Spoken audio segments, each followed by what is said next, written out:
to round 2 of 3-minute thesis competition. Our next speaker is Lis Henderson from School of Marine and Atmospheric Sciences. She will be talking about how fish survive the long, hot summer. Have you ever considered that fish are migratory? I'm not just talking about herring or salmon, fish that are commonly known to swim upstream to spawn. Marine fish, those that live exclusively in the oceans, are also migratory. Seasonal temperature changes, such as spring warming and fall cooling, are major cues for their migrations north to south or inshore and offshore.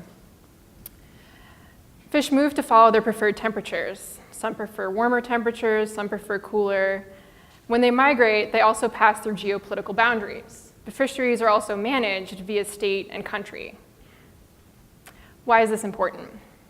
My study region, the northeast continental shelf of the United States, shown here in the pink hues, extends from Cape Hatteras, North Carolina in the bottom left, and up through the Gulf of Maine. And it is one of the fastest warming regions of the world's oceans.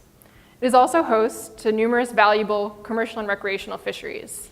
In 2012, these fisheries generated an estimated $89 billion in gross domestic product. Long-term warming also affects the timing of seasonal changes, such as spring warming and fall cooling. And the combined effect of these two leads to longer summers. And here I show that over this entire shelf region, summers have been lengthening. And the darkest colors indicate the strongest trend of summer lengthening. In the Gulf of Maine, summers are now 2 months longer than they were 3 decades ago.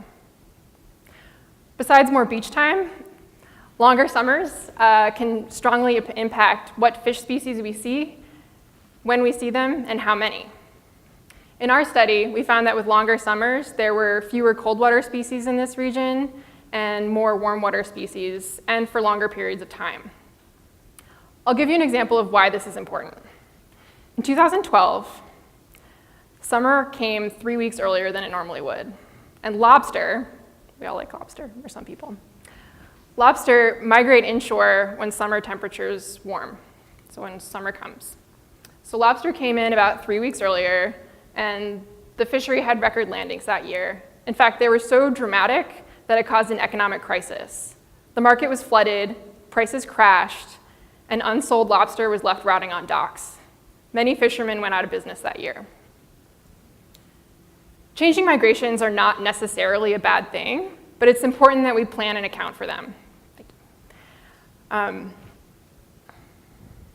So normally, management schemes do not account for temperature, and our goal is to understand how fisheries will respond to projected warming in the future and to inform fishermen and fisheries management to plan and account for that. Thank you.